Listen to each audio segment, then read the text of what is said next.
सध्या सगळीकडे हाय security number प्लेटची चर्चा जोरदार सुरू आहे. 2019 पूर्वीच्या गाड्यांना हाय सिक्युरिटी नंबर प्लेट बसवणं बंधनकारक करण्यात आलंय आणि आता याच विरोधात महाराष्ट्र नवनिर्माण सेना मैदानात उतरली आहे. अशा प्रकारची जाचक अट रद्द करावी अशा मागणीचं पत्र थेट मुख्यमंत्री देवेंद्र फडणवीसांनाच त्यांनी पाठवलंय. मनसेचे प्रदेश सरचिटणीस अजय शिंदे यांनी हे पत्र पाठवलंय. सर्वोच्च न्यायालयानं एक प्रकारे वाहनांचा आधार कार्ड म्हणजेच उच्च सुरक्षा क्रमांकाची पाटी सर्व वाहनांसाठी बसवण्याचे आदेश केंद्र सरकारला एका प्रकरणात दिले होते आणि त्याची अंमलबजावणी महाराष्ट्रासह अनेक राज्यात सुरू झाली. आता या सर्व प्रकारच्या जवळपास कोट्यवधी वाहनांना ते सक्तीचं करण्यात आलंय. वाहन चोरीला आळा घालणं हा या योजनेचा मुख्य उद्देश असल्याचं सांगण्यात येत आहे. मात्र हा उद्देश दिखाऊपणाचा आहे. मुळात नागरिकांना जास्तीत जास्त दंड करण्याच्या दृष्टिकोनातूनच या नंबर प्लेट सीसीटीव्ही कॅमेऱ्यामध्ये दिसाव्यात हा नंबर प्लेट बसवण्यामागचा मूळ उद्देश आहे असा आरोप अजय शिंदेंनी केलाय.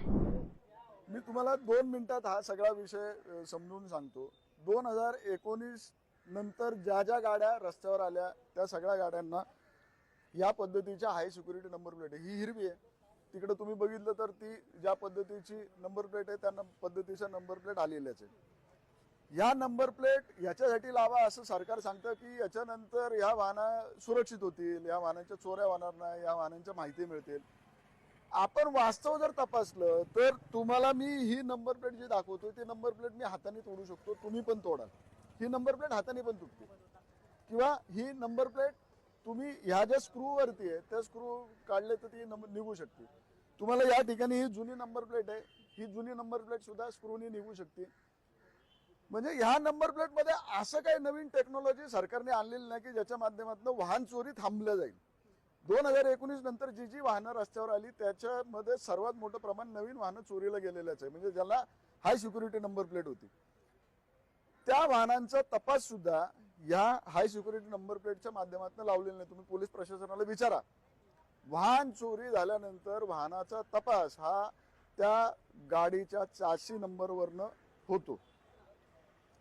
त्याच्यामुळे शासनाचा हा काय जो दावा आहे ना की वाहनांच्या सुरक्षितेसाठी तर ते एकदम खोटं आहे. हे नक्की कशासाठी करतंय शासन तर ह्या ज्या नवीन नंबर प्लेट आहे त्या नवीन नंबर प्लेटच्या माध्यमातून दंड आकारणी सुलभ होती. म्हणजे कॅमेऱ्याच्या माध्यमातून हे नंबर प्लेट पटकन कॅच होती आणि त्याच्या माध्यमातून दंड आकारणी सुलभ होईल. या पण नंबर प्लेटच्या माध्यमातून दंड आकारणी होतीच, होत नाही असं नाहीये. याच्यापूर्वी पण सगळ्यांना त्याच्या पद्धतीचे आलेत. मग प्रश्न असा तयार होतो की जे 3 कंत्राटदार शासनाने नेमलेत ह्या हाय सिक्युरिटी नंबर प्लेट तयार करणारे त्यांच्यासाठी हा सगळा प्रकार चाललाय का? इतके दिवस तुम्हाला कळालं नाही का? 2019च्या अगोदरची जी वाहनं आहेत 2019 ते 2025 शासन झोपलं होतं का? तोपर्यंत त्यांना कळालं नाही का की जुन्या गाड्यांना पण यांनी हळूहळू बसवून घ्यावं. जर वाहनांची सिक्युरिटी जर एवढी त्यांना चिंता होती तर त्याच्यामुळं ह्या काही ज्या गोष्टी आहेत हे 3 कंत्राटदार त्यांच्या माध्यमातून उपलब्ध होणारा निधी आणि दंडात्मक वसुली सोपी जावी म्हणून सरकार सर्वसामान्य नागरिकांना वेटीस धरून हाय सिक्युरिटी नंबर प्लेट त्यांच्या माथी मारत आहे. आणि त्या हाय सिक्युरिटी नंबर प्लेटला येणारा खर्च हा जर खरं आपण बघितला तर दुचाकी वाहनं ज्यांची आहेत ना त्यांना परवडणार नाही. त्यांच्या गाड्यांची आता 2019च्या अगोदरच्या गाड्यांची किंमत बघितली तर 5 ते 10 हजाराच्या मध्येच येते. त्यांना 1,000 रुपये खर्च करायला लागणार आहे. बरं, ज्या संकेतस्थळावरती त्याचं बुकिंग करायचं ते संकेतस्थळ धड चालत नाही. बरं, त्याच्यानंतर नंबर कधी लागणार आणि गाड्यांना नंबर प्लेट कधी येणार हे सगळे प्रश्न आहेत. आणि मग तुम्ही 2031 आपलं मार्च 31 पर्यंत तुम्ही केलं नाही तर मग आम्ही दंडात्मक वसुली करू, मग 2-2 हजार रुपये दंड करणार.